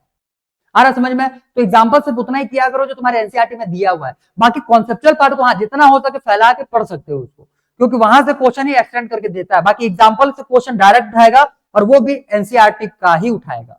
आ रहा समझ में? क्योंकि भाई उनको भी पता है एनसीईआरटी में इतना भर भर करके नाम दिया हुआ, यही तुमसे याद हो जाए बहुत है। बाहर से क्वेश्चन लाएगा तो जाहिर सी बात है वो तुमसे हैंडल ही नहीं हो पाएगा। अब इतने सारे नाम भरे पड़े हुए हैं, नाम तुम्हारे एनसीईआरटी से बाहर नहीं दिया जाता, इतना इंश्योर्ड रहो। आगे ये समझ में? हाँ, कॉन्सेप्चुअल पार्ट जो रहता है वहां से थोड़ा मोड़ा आगे का दे देगा। जैसे ये जो ये जो हम लोगों ने देखा हुआ था बोन्स, रिब बोन्स, उसके पीछे के साइड में दो अटैचमेंट पॉइंट होता है। अब कॉन्सेप्चुअल पार्ट का ये है वो, तो उसमें से कौन से साइड में दो अटैचमेंट पॉइंट होता है, ये तुम्हारा जिसको स्ट्रक्चर पता है वो आराम से बता देगा, भले ही वो तुमको ज्यादा डिटेल में ना पढ़ाया गया रहे। आ गया समझ में? क्लियर? अब देखो यहां से क्या हो जाएगा, जॉइंट बाय कार्टिलेजेस।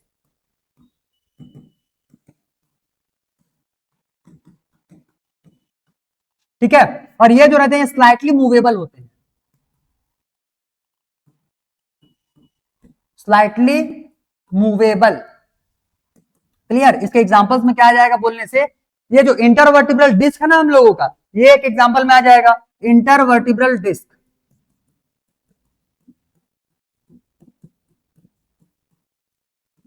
कल मैंने तुमको डायग्राम में दिखाया था, एक वर्टिब्रल कॉलम का एक बोन मैंने तुमको दिखाया हुआ था। क्लियर? वैसे ही हर एक बोन को हम लोग वर्टिब्रल डिस्क बोलते हैं, और सारे के सारे जो वर्टिब्रल डिस्क रहते हैं तुम्हारा अटैच होंगे किससे, कार्टिलेजेस के थ्रू, तो इंटरवर्टिब्रल डिस्क। क्लियर? इसके एग्जांपल में आ जाएगा। अब अच्छा पहले इसको लिखो, फिर साइनोवियल जॉइंट लिखवाते हैं। साइनोवियल में थोड़ा सा लिखना पड़ेगा, इसको पहले डिटेल में लिखो, तो फिर उसका टाइप भी हम लोग को डील करना है। ठीक है, पहले इतने को लिखो, फिर उसको डिटेल में लिखें। जल्दी करो, जल्दी, स्पीड में। अच्छा डन, गुड। चलो भाई, तो यहां से हो गया इंटरवर्टिब्रल डिस्क। अब हम लोग को देखना है साइनोवियल जॉइंट, तो ध्यान देना,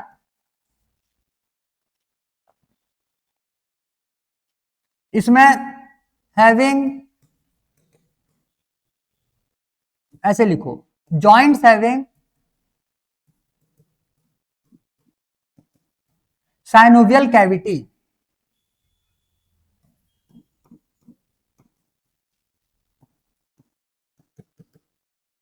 contains synovial fluid।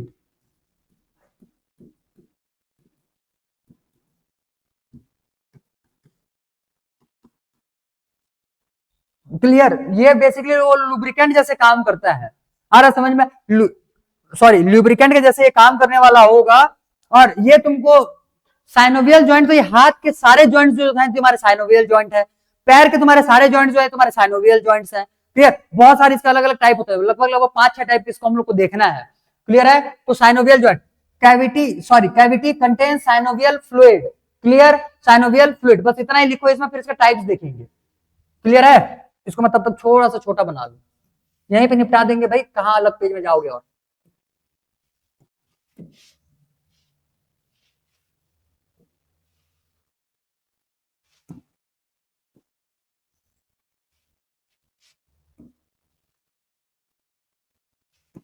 ठीक है, अब देखो यहां से साइनोवियल जॉइंट के तुम्हारे टाइप्स।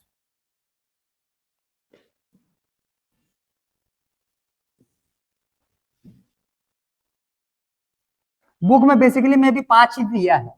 ठीक है, देखते हैं 5 करेंगे, अच्छा जितना कर पाएंगे कर लेंगे। सबसे पहले में यहां पे आ जाएगा बॉल एंड सॉकेट जॉइंट।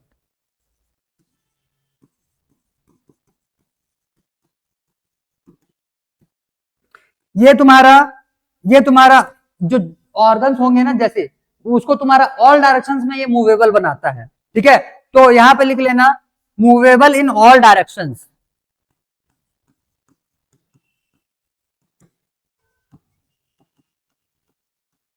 और अभी अभी मैंने तुमको तो एग्जांपल बताया हुआ था इसका, बॉल एंड सॉकेट जॉइंट कहां कहां पे बन रहा था, एक तो तुम्हारा प्यूबिक सिम्फाइसिस और फीमर के बीच में, और एक यहाँ पे हो जाएगा स्कैपुला और ह्यूमरस के बीच में। क्लियर? यहाँ पे तुम्हारा बॉल एंड सॉकेट घुमा लो किधर भी, आगे पीछे, किसी एक प्लेन में थोड़ी घूम रहा है, ये ऑल डायरेक्शंस में।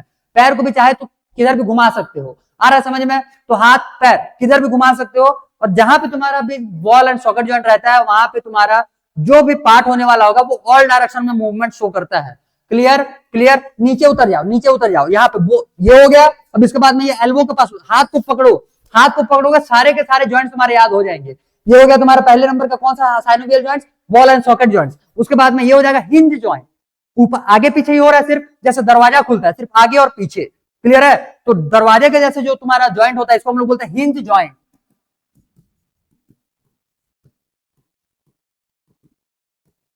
क्लियर? इसके एग्जांपल में तुम्हारा, अच्छा इसके एग्जांपल नहीं लिखे हैं, लिखो एग्जांपल में, इसमें आ जाएगा joint between a scapula and humerus, ठीक है। और बी एक और लिख लेना, इस पे क्या क्या आ जाएगा, प्यूबिक, प्यूबिक बोन्स मतलब कि कॉक्सल बोन, और साथ ही साथ में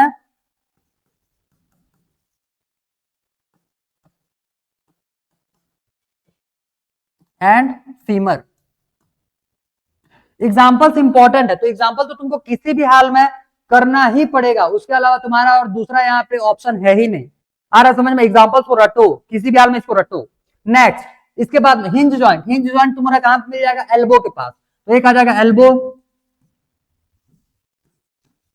ऐसे लिखो, पहले तो लिखो movable in only one plane, एक ही प्लेन में, क्या ये ऊपर नीचे जा रहा होगा, ऐसे तिरछा बनाओगे तो ये ऐसे साइड में जा रहा होगा, एक ही प्लेन में जाएगा। आ रहा समझ में, तो ये क्या हो जाएगा, movable in one plane only.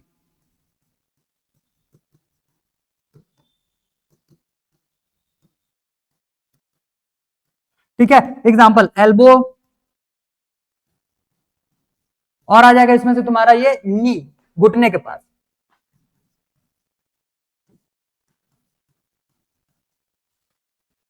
Clear. Next, इसके बाद में आ जाएगा, अब इसके बाद में ये रेडियस अल्लाह के पास पहुंच जाओ, ठीक है। यहां पे तुम्हारा रेडियस और अल्लाह के बीच में जॉइंट आता है, इसको हम लोग बोलते हैं पाइवट जॉइंट।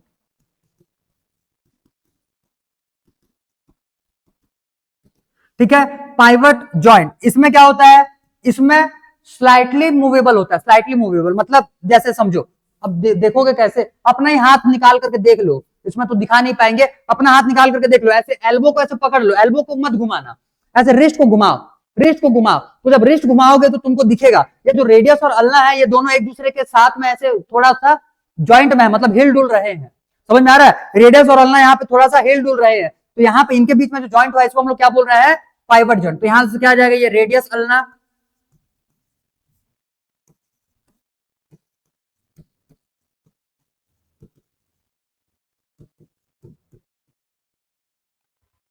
Tibia fibula.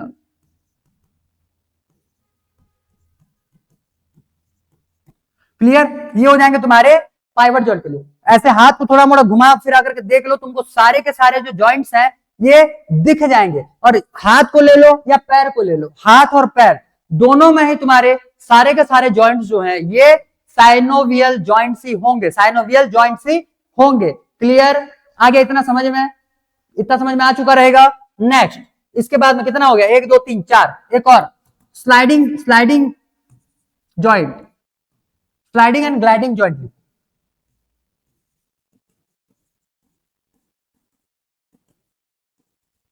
अब ये जो है ये तुम्हारे कार्पल के बीच में आएगा, कार्पल के जो 8 बोन्स थे, जब रिस्ट को घुमाते हो, ये रिस्ट को ऐसे ऐसे घुमाते हो, तो इस टाइम पे ये एक दूसरे के ऊपर में स्लाइड करते हैं। क्लियर, तो यहां से आ जाएगा ये एग्जांपल में कार्पेल, कार्पल और टार्सल दोनों में,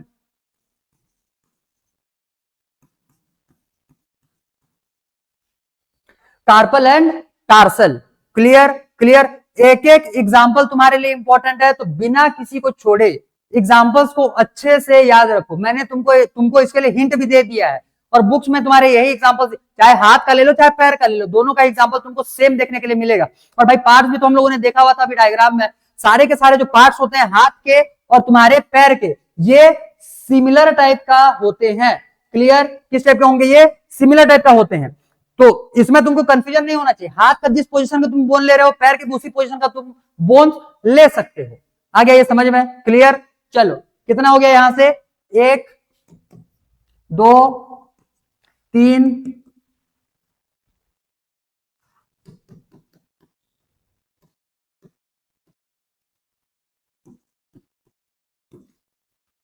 ये हो गया 4। एक आ जाएगा यहां से तुम्हारा 5वें नंबर का सैडल जॉइंट।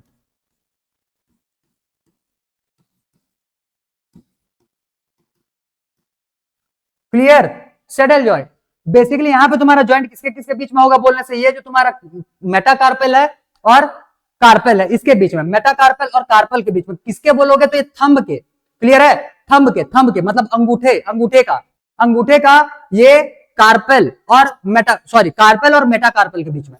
बेसिकली ये जो जॉइंट रहता है इसको हम लोग poor ball and socket joint बोलते हैं, poor ball and socket joint बोलते हैं। ये बेसिक, जैसे बॉल एंड सॉकेट जॉइंट में चार सभी तरफ में ऐसे मूवमेंट होता है, अपने अंगूठे को भी घुमा करके देखो, घुमा करके देखो, बीच में यहाँ पे तुम्हारा अटकेगा, बीच में तुम्हारा यहाँ पे अटकेगा, क्लियर। तो इसका मतलब है कंप्लीटली चारों डायरेक्शन में ये घूम नहीं पाता है, बाकी इसका ये बॉल एंड सॉकेट जॉइंट के जैसा इसका मूवमेंट होता है। तो यहाँ पे तुम्हारा एग्जांपल क्या आ जाएगा, इसको हम लोग बोलेंगे poor ball and socket joint, ये भी लिख लो, poor ball and socket joint.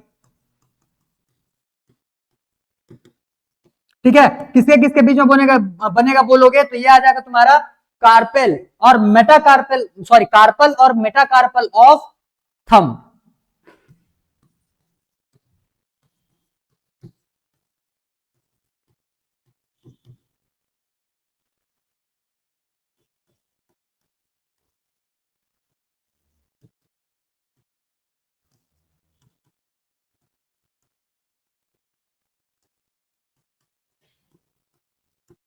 Carpal and metacarpal, sorry carpal and metacarpal of thumb, clear. इतने को लिखो।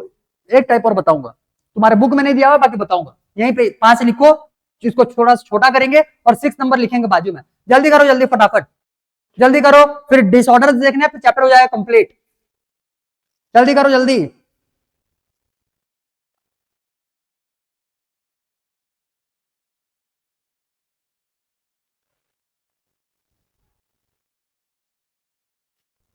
Done, next.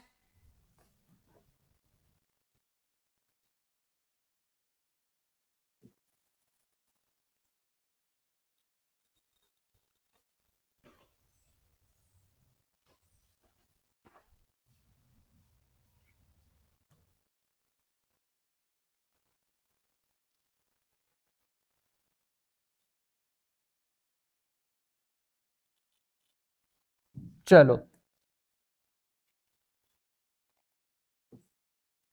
एक आखिरी, कॉन्डिलॉइड जॉइंट, ठीक है,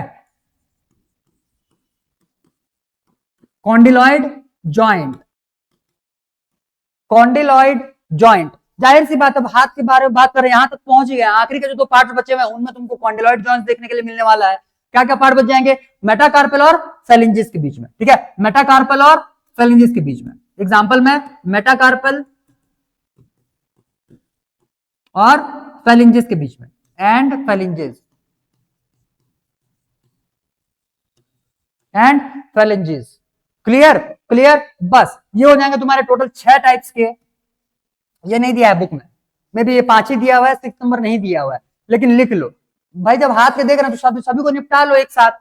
आ गया समझ में, तो ये हो जाएंगे तुम्हारे कॉन्डिलॉइड जॉइंट, 6 नंबर पे कॉन्डिलॉइड जॉइंट। लिखो, जल्दी लिखो, फिर डिसऑर्डर्स आखिरी आखिरी टॉपिक बचेगा, जल्दी कंप्लीट करो इसको फटाफट।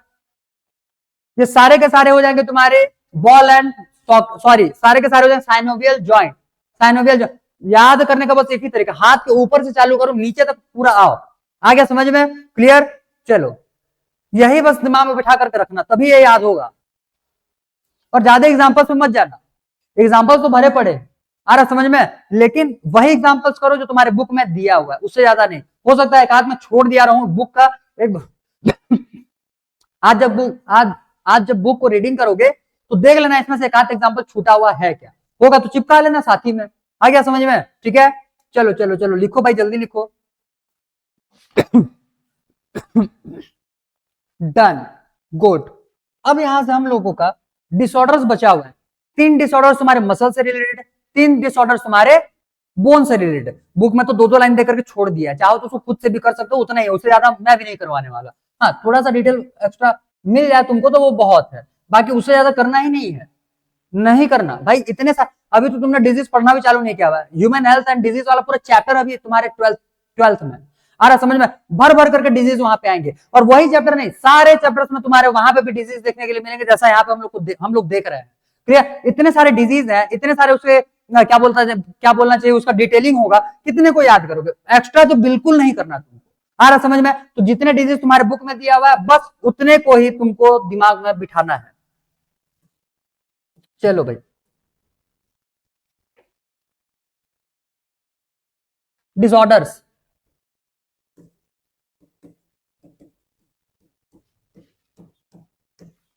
ठीक है, डिसऑर्डर्स। तो बेसिकली 3 डिसऑर्डर मसल से रिलेटेड, पहले मसल से रिलेटेड लिखो।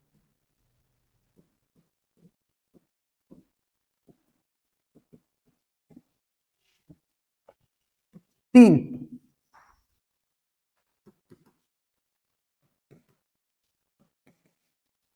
क्लियर।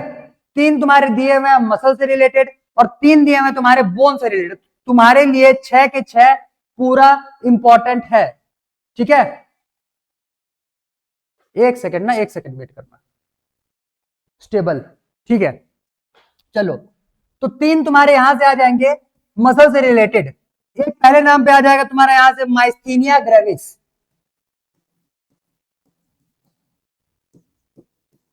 Myasthenia gravis, clear. एक आ जाएगा मसल डायस्ट्रोफी,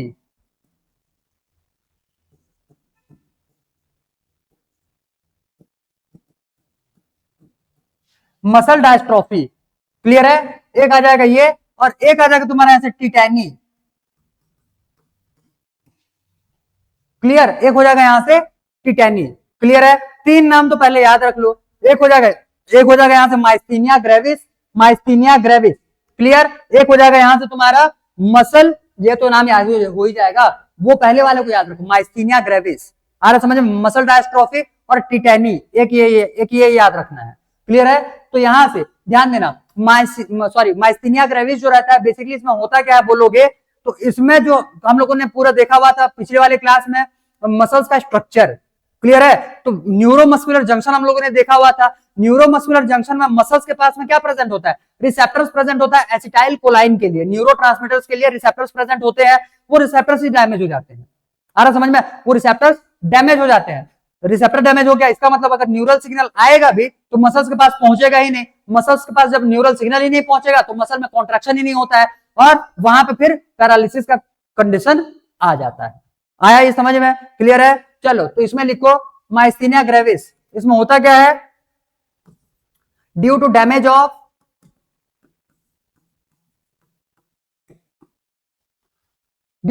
ऑफ न्यूरोट्रांसमीटर रिसेप्टर्स या फिर एसिटाइल कोलाइन रिसेप्टर्स, ठीक है, due to damage of neurotransmitter receptors.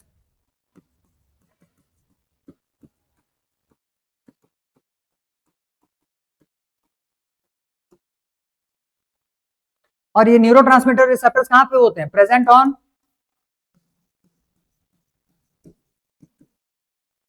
Muscle surface.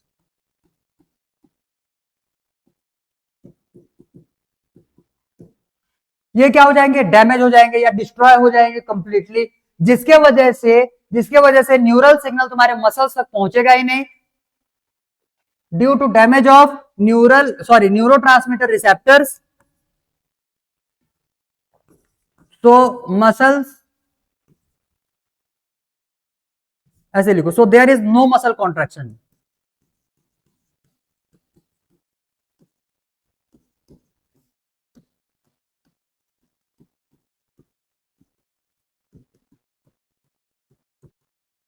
Muscle contraction होता ही नहीं है, पैरालाइज वाले कंडीशन तुम्हारे यहाँ पे बनने वाले होते हैं। आ गया ये समझ में भाई, मसल कॉन्ट्रैक्शन होगा नहीं तो मसल काम ही नहीं करने वाला होगा, सीधी सी बात है, क्लियर क्लियर। अब यहाँ पे ध्यान देना, मसल डायस्ट्रोफी जो लिखा हुआ है ये बिल्कुल मसल का कंप्लीट क्या बोलना चाहिए, डैमेज हो जाना, मसल का डिजनरेट कर जाना, तो ये क्या हो जाएगा, डिजनरेसी ऑफ मसल,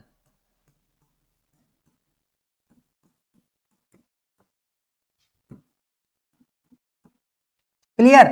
इसमें मसल काम नहीं कर रहा है, इसमें मसल पूरा डैमेज हो गया। मसल अगर डैमेज हो गया है तो मान लो मेरे ये हाथ का मसल डैमेज हो तो दिखेगा क्या तुमको, सिर्फ और सिर्फ हड्डी और ये क्या बोलना चाहिए इसको, स्किन, क्लियर है। मतलब कि जिसको मसल डायस्ट्रोफी हुआ रहता है उसका बॉडी में सिर्फ बोन दिखेंगे तुमको, मसल्स पूरे गायब हो जाते हैं।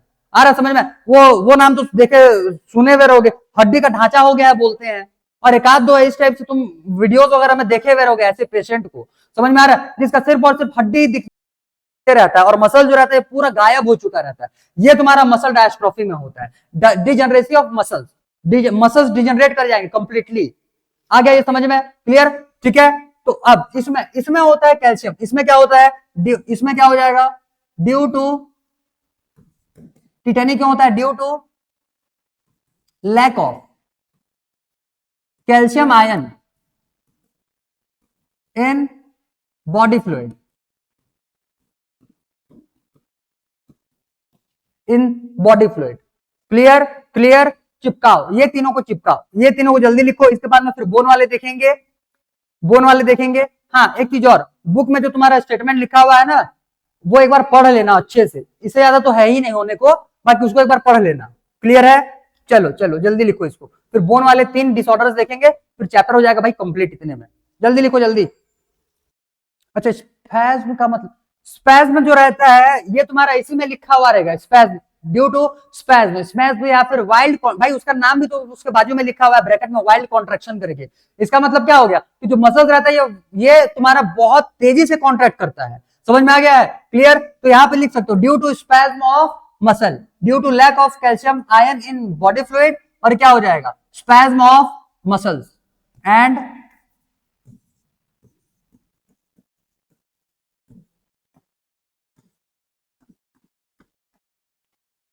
ठीक है, स्पैज्म ऑफ मसल। भाई जो मीनिंग तुम्हारे बाजू में दिया हुआ रहता है उसको कम से कम थोड़ा मोड़ा समझने का कोशिश करो, उसी के बाजू में ही लिखा हुआ तुमको मिल जाएगा वहां। क्लियर? वाइल्ड कॉन्ट्रैक्शन करके मतलब बहुत तेजी से, इसमें क्या होता है, रैपिड कॉन्ट्रैक्शन होता है मसल्स में। क्लियर है? मसल में रैपिड कॉन्ट्रैक्शन होता है, इसको हम लोग बोलते हैं टिटेनिक। इसमें भी कुल मिलाकर के मसल जो रहता है वो गायब, पूरा गायब नहीं होता है, मसल जो रहता है वो तुम्हारा थोड़ा मोड़ा ही रहता है, मतलब एकदम पूरा आदमी जो रहेगा वो बहुत पतला हो जाएगा। क्लियर है? क्लियर है? मस्कुलर स्ट्रक्चर उसके बॉडी में दिखेगा ही नहीं। आ गया क्या इतना समझ में? इतना समझ में आ चुका रहेगा। चलो भाई, अब इसके बाद हम लोग बोन्स का देखते हैं नेक्स्ट। अच्छा, एक काम करो, इसमें इसमें लिख लेना एक चीज और, माइस्थेनिया ग्रेविस जो रहता है ये तुम्हारा ऑटो इम्यून डिजीज होता है। इंपॉर्टेंट, नोट करके लिख लो, ये इंपॉर्टेंट है, ये ऑटो इम्यून डिजीज होता है या डिसऑर्डर होता है।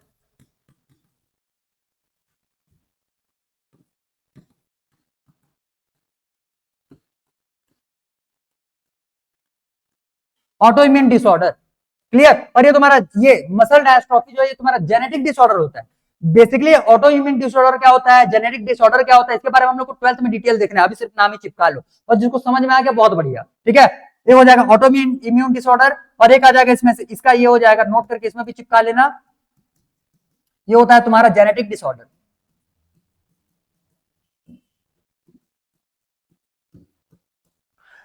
ये भी तुमको टाइप्स पता होने चाहिए, क्योंकि तुमको आउट ऑफ द 4 कौन सा जेनेटिक डिसऑर्डर है ये ऑप्शन में दे दिया, और तुमको ऑब्जेक्टिव क्वेश्चन में दे दिया जाएगा 4 ऑप्शन। तो ध्यान रखना है तुमको कौन से टाइप का डिजीज जो रहता है ऑटो इम्यून होता है और कौन जेनेटिक डिसऑर्डर होता है। क्लियर है? हालांकि ये दोनों जो टर्म हम लोगों ने लिखा हुआ है इसके बारे में ज्यादा डिटेल हम लोग को 12th क्लास में देखना है, लेकिन बुक में ये दोनों वर्ड्स दिया हुआ है तो इसको भी चिपकाओ। ठीक है, इसको भी लिख लो।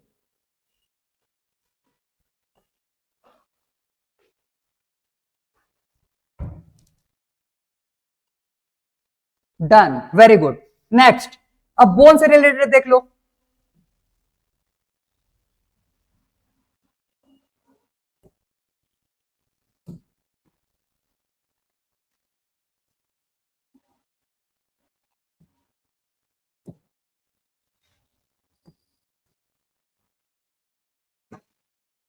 चलो,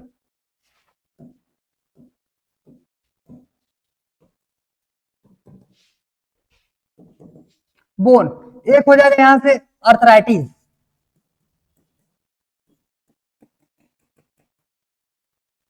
क्लियर? इसी का एक नाम होता है भाई, वो गाउट। क्लियर है? एक और नाम दिया रहेगा गाउट। क्लियर है? वो अर्थराइटिस का एक टाइप है बेसिकली। अर्थराइटिस में तुम्हारे बहुत सारे टाइप से रहते हैं, वो एक टाइप होता है उसमें से गाउटिस अर्थराइटिस। गाउटिस अर्थराइटिस, ठीक है? तो गाउटिस अर्थराइटिस जो रहता है इसी को शॉर्ट में तुम्हारा यहाँ पे लिखा हुआ है गाउट। क्लियर? उसी के नीचे मतलब कि देखो, दोनों ही तुम्हारा इन्फ्लेमेशन इन जॉइंट होता है, तो इसमें लिखा हुआ है इन्फ्लेमेशन इन जॉइंट सिर्फ इसी में, और इसमें अच्छा चलो लिखवा देते हैं तब समझ में आएगा। वो इसमें लिखो इन्फ्लेमेशन इन जॉइंट, गाउट, दोनों को पहले निपटाओ।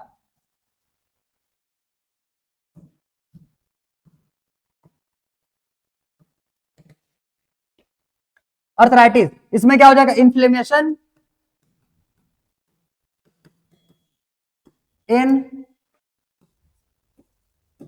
जॉइंट, इन्फ्लेमेशन इन जॉइंट, इसमें भी हो जाएगा इन्फ्लेमेशन इन जॉइंट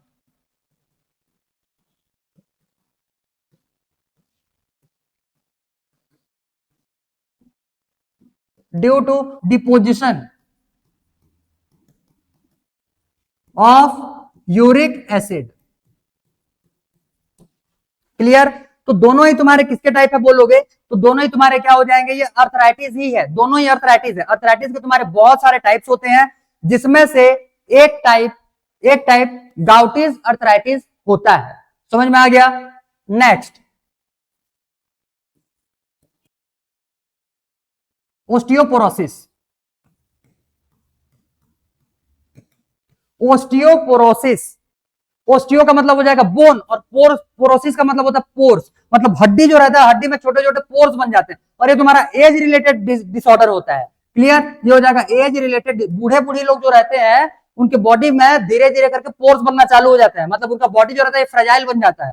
अब मतलब कहीं पे भी थोड़ा सा भी चोट लगेगा तो हड्डी जल्दी टूटता है, तो इसीलिए बूढ़े बूढ़ी लोगों को बोला जाता है कि हड्डी पे ध्यान देना है। समझ में आया, क्योंकि उनका हड्डी जब उस एज में टूटेगा तो फिर जुड़ता भी नहीं है। क्लियर, और ना कोई ऑपरेशन कर पाएंगे, तो इसीलिए जो एजेड लोग रहते हैं इनका हड्डी बहुत जल्दी टूटने वाला होता है, बहुत जल्दी टूट सकता है। आगे ये समझ में, और वो क्यों, पोरोसिस की वजह से, age related disorder.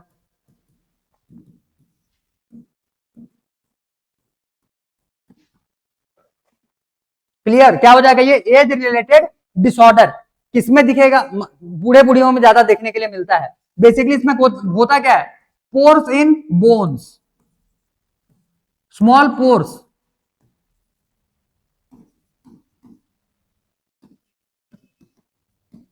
Form in the bone, बस इसको बोलेंगे ओस्टियोपोरोसिस, ओस्टियोपोरोसिस। क्लियर, क्लियर, लिखो लिखो, इतने को लिखो। Done, very good. चलो भाई, तो इतने में से हो गया ये पूरा चैप्टर कंप्लीट। आ गया ये समझ में, ठीक है, क्लियर। तो इतने में से ये हो गया चैप्टर पूरा कंप्लीट। देख लो, किसी को कहीं पे भी कुछ डाउट हो तो पूछ। हाँ, बुक में इसका एक एग्जांपल भी दिया हुआ है ना, उसको चाहो तो लिख सकते हो, हालांकि मैं उसको यहाँ पे नहीं, बेसिकली अच्छा लिख लो यहाँ पे।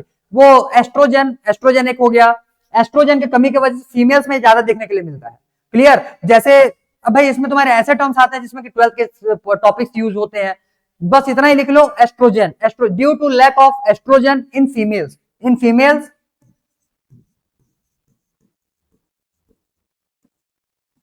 क्या हो जाएगा, ड्यू टू लैक ऑफ